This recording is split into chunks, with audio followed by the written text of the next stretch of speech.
Good morning students. बच्चों, assessment for learning विषय में थर्ड यूनिट हम कर रहे थे असेसमेंट प्रोसेस एंड टूल्स, जिसमें से हमने एक क्वेश्चन पहले कर लिया था जिसमें नीड ऑफ CCE कॉन्टिन्यूस जो इवेल्युएशन है उसके बारे में हमने कर लिया था। अब आज हम करेंगे portfolio assessment. Portfolio assessment meaning, scope, uses, developing and assessing portfolio, development of rubrics, इसके बारे में आज हम चर्चा करेंगे। सबसे पहले हम बात करते हैं कि पोर्टफोलियो क्या है, मीनिंग ऑफ पोर्टफोलियो।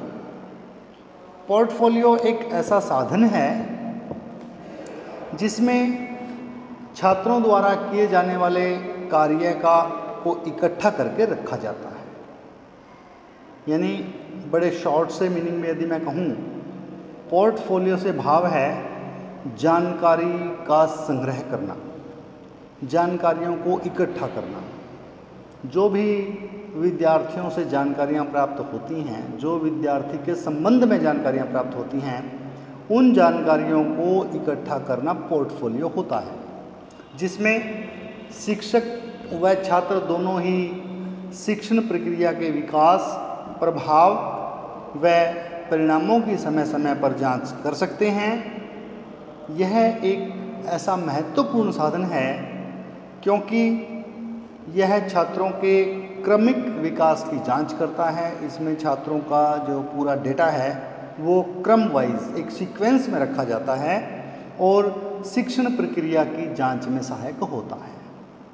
इस प्रकार से हम कह सकते हैं कि आंकलन का एक शैक्षिक यंत्र, जिसमें जो शिक्षण के लिए बड़ा महत्वपूर्ण भी है और शिक्षण के साक्ष्यों को उपलब्ध करवाता है। उसके लिए एविडेंसेस कलेक्ट होते हैं तथा छात्र के ज्ञान और उनके जो व्यावहारिक प्रयोग हैं उनके का प्रदर्शन करता है। जबकि जो पारंपरिक जो परीक्षाएं हैं उनका ज्ञान रखने के लिए पुनः लिखने से संबंधित हैं और यह छात्र की जो अवधारणात्मक विकास के प्रदर्शन के लिए, या हम यूँ कहें कि केवल अवधारणात्मक विकास को ही प्रदर्शित नहीं करते।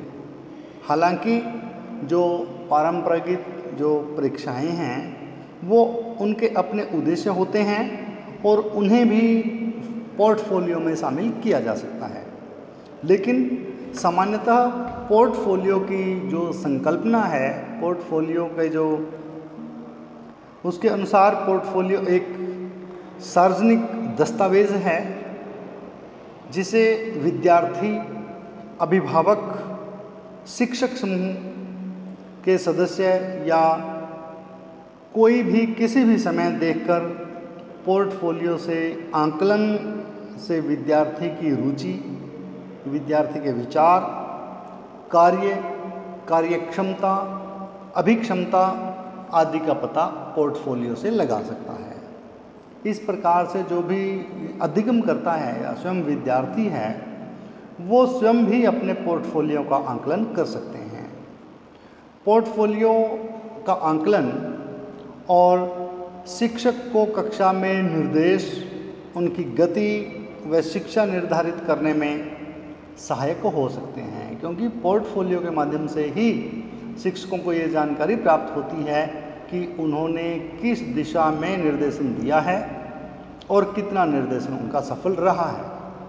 अक्सर शिक्षक उन मूल्यांकनों को ज़्यादा महत्व देते हैं जो शिक्षण प्रक्रिया के अंत में किए जाते हैं। यानी पूरे वर्ष के दौरान जो परीक्षा फल निकलता है केवल उसी को ज़्यादा महत्व दिया जाता है, जबकि पोर्टफोलियो के अनुसार एक क्रमिक जो विद्यार्थी की गतिविधियां हैं उनका लेखा जोखा रखा जाता है। इस प्रकार का आंकलन मौखिक चर्चा या कार्य पुस्तिका आदि के माध्यम से किया जा सकता है और छात्रों की एक व्यवस्थित आंकलन जिसमें वो किसी भी कौशल को प्रदर्शन कर रहे हों, किसी भी कौशल को प्रदर्शित कर रहे हों, इस आंकलन के अंतर्गत रखा जा सकता है।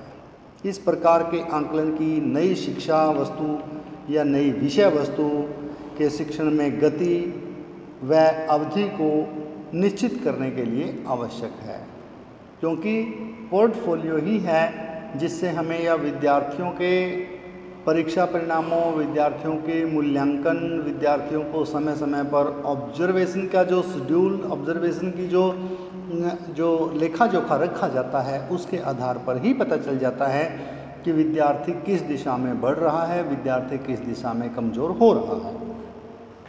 इस प्रकार से शिक्षण अधिगम प्रक्रिया के दौरान, जितने भी पूरे वर्ष शिक्षण के दौरान शिक्षण प्रक्रिया चलती है, सभी छात्रों का पूर्ण रूप से अधिगम का पता चल जाता है कि वो अधिगम कर पाए या नहीं कर पाए। इसकी जांच हेतु उनका मूल्यांकन किया जाता है, और यदि कोई छात्र या विशेष छात्रों का एक समूह कुछ मामलों में किसी विषय को या किसी टॉपिक को नहीं सीख पाता है, अर्थात उसके अधिगम करने में कुछ त्रुटियां या कुछ कमजोरियां रह गई हैं, तब इन कमियों और त्रुटियों को दूर कर या इनको दूर करने के लिए इनके कारणों को ढूंढना, उनके कारणों का आंकलन करके उनको निदान हेतु जो निदानात्मक परीक्षाएं हैं उनका आयोजन किया जाता है। क्योंकि यदि विद्यार्थियों की कमजोरी का ही पता नहीं होगा तो जो निदानात्मक परीक्षाएं हैं, डायग्नोस्टिक जो टेस्ट हैं, वो किस प्रकार से लिए जा सकते हैं, अर्थात नहीं लिए जा सकते, जिसमें विस्तृत विश्लेषण के तहत छात्रों द्वारा उनमें त्रुटियों का विश्लेषण किया जाता है। इसमें छात्रों ने जिस भी विषय को, जिस भी संप्रत्यय को सीखना चाहा था या सीखने में गलती की है, उसके पीछे कारण क्या हैं, ये ज्ञात किया जाता है।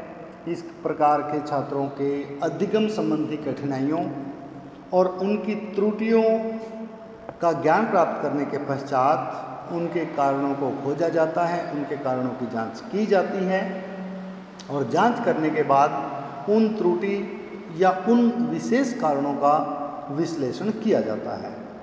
इसका प्रयोग उनके द्वारा उनकी अधिगम विशेषता के अनुपात से की जाने वाली जो कठिनाइयां हैं, जो कमजोरियां हैं, उनका निदान करके तथा उनके आधार पर उचित जो परामर्श है, उचित जो उपचारात्मक कार्य हैं, उपचारात्मक कदम हैं, वो उठाए जाते हैं। विद्यार्थी की कमजोरियों का निदान करने के लिए पोर्टफोलियो एक महत्वपूर्ण भूमिका निभाता है। तो बच्चों, पूरे जो निष्कर्ष हम इस बात पर पहुंचते हैं कि पोर्टफोलियो एक टेस्ट लेने के बाद विद्यार्थियों को पहले पढ़ाया गया, पढ़ाने के बाद उनसे कुछ क्वेश्चंस पूछे गए या उनका टेस्ट लिया गया।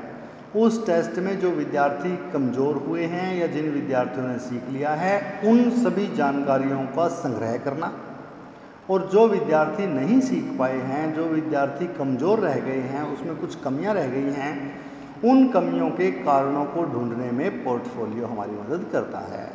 एक शिक्षक की कार्य प्रणाली भी पोर्टफोलियो से लक्षित होती है, क्योंकि यदि किसी कक्षा में अधिकांश विद्यार्थी एक ही विषय को नहीं सीख पा रहे हैं, तो इसका सीधा स्वभाव है कि कहीं ना कहीं शिक्षण विधियों में कमी रह गई है, या अध्यापक ने वो टॉपिक के बारे में सही तरीके से नहीं करवाया है, या फिर अध्यापक उस विषय को करवाने में अयोग्य रहा है। यदि अधिकतर विद्यार्थी सीख पाए हैं या कुछ विद्यार्थी नहीं सीख पाए हैं, तो उनके कुछ व्यक्तिगत कारण हो सकते हैं। उन सभी कारणों की जानकारी हमें पोर्टफोलियो के माध्यम से ही लगती है, क्योंकि यदि पोर्टफोलियो नहीं होगा तो विद्यार्थी किस विषय में कमज़ोर हैं, विद्यार्थी को कितना सीखना चाहिए था वो नहीं सीख पाए हैं, इस बात की जानकारी जब तक नहीं होगी तब तक हम उपचारात्मक जो परीक्षाएं हैं वो नहीं कर पाते, उपचार उनका नहीं कर पाते। क्योंकि यदि किसी कमजोरी का ही पता नहीं होगा तो उसका निदान किस प्रकार से किया जाएगा। अब करते हैं डेवलपमेंट ऑफ रूब्रिक्स, रूब्रिक्स का विकास। रूब्रिक्स से भाव है एक निर्देशन चिन्ह, निर्देशन या किसी भी एक टॉपिक को या किसी भी एक विषय को अंडरलाइन करना, लाल स्याही से निर्देशित करना, उसको हम रूब्रिक्स का नाम देते हैं। रूब्रिक्स से भाव है उसको हाईलाइट करना, क्योंकि यदि कोई विद्यार्थी अव्वल पोर्टफोलियो में अव्वल रहता है या फिर कोई विद्यार्थी बहुत कमज़ोर रहता है, उनकी कमजोरियों को हाईलाइट करना, उनको निर्देशित करना, उनको अंडरलाइन करना या उनको विशेष मार्क करना, उसको हम रूब्रिक्स का नाम देते हैं।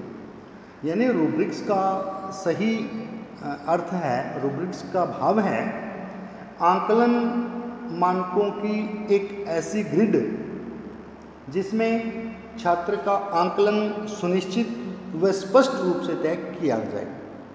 स्पष्ट रूप से तय करने से भाव है कि एक डेडलाइन दी जाए कि ये विद्यार्थी इस कैटेगरी में है, इस क्षेत्र में है, उस आधारों पर किया जाता है। सामान्यतः मूल्यांकन से पूर्व भी विद्यार्थियों का एक आकलन आधारों की जानकारी दे दी जाती है ताकि विद्यार्थियों को कार्य प्रदर्शन करने में या कार्य प्रदर्शन की दिशा में किसी प्रकार की कठिनाई का सामना ना करना पड़े और क्या कार्य करना है विद्यार्थी इसको सुनिश्चित कर सके। क्योंकि रूब्रिक एक विश्लेषणात्मक और सम्यक हो सकते हैं, वे किसी भी विषय अथवा जो विषय वस्तु का क्षेत्र है उसके अनुरूप विद्यार्थी व शिक्षक की आवश्यकताओं के अनुरूप निर्मित किए जा सकते हैं।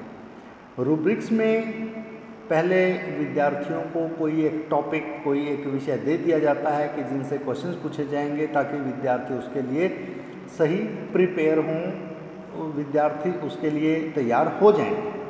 ये विद्यार्थी और शिक्षक दोनों की सहमति या दोनों की आवश्यकताओं के अनुरूप हो सकते हैं, कर सकते हैं। यह जो रचनात्मक आकलन है ये एक प्रमाणिक यंत्र के रूप में कार्य करता है, क्योंकि ये व्यवहारिक समस्याओं को हल कर विद्यार्थी के स्तर की जांच करने में सक्षम है कि विद्यार्थी किस लेवल पे है, विद्यार्थी किस स्तर पे है। यह आसानी से जो संपूर्ण शिक्षण प्रक्रिया है उसको शामिल किए जा सकते हैं। विद्यार्थियों के स्वांकलन या विद्यार्थियों के जो अपने साथी हैं, उसके सहपाठी हैं, उनके आकलन में भी सहायक बनते हैं, सहायक यंत्र हैं। जैसे जैसे विद्यार्थी विभिन्न प्रकार के रूब्रिक से परिचित होते हैं, वे स्वयं भी उनमें रूब्रिक निर्माण प्रक्रिया का अंग बनते हैं। रूब्रिक अपनी स्वयं की जो गलतियां हैं उसको ढूंढते हैं, अपने सहपाठियों की गलती को ढूंढते हैं, उसका स्वयं भी उसके भागीदार बन जाते हैं और इस प्रकार की सहभागिता विद्यार्थियों को अधिक जो केंद्रित, एकाग्र और स्वनिर्देशित शिक्षण के लिए सक्षम बनाती है, स्वनिर्देशित शिक्षण के अंग बनाती है। इस प्रकार से रूब्रिक्स में विद्यार्थी स्वयं अपनी गलतियां ढूंढते हैं, स्वयं उसको हाईलाइट करते हैं या दूसरे किसी सहपाठी से एक क्रॉस चेकिंग करवा ली जाती है। उस प्रकार से भी उनमें एक दूसरे की गलतियां ढूंढकर भी वो गलतियां सुधार करते हैं, उनमें जो त्रुटियां हैं वो दूर कर दी जाती हैं। तो बच्चों, ये था रूब्रिक्स और ये था पोर्टफोलियो। आज हमने portfolio, scope, meaning and development of rubric के बारे में पढ़ा। तो 3rd यूनिट में ये आपका दोनों टॉपिक कवर हो जाते हैं जो हम मानते हैं कि परीक्षा उपयोगी हैं, परीक्षा के लिए सहायक हो सकते हैं। आज के लिए इतना ही, धन्यवाद।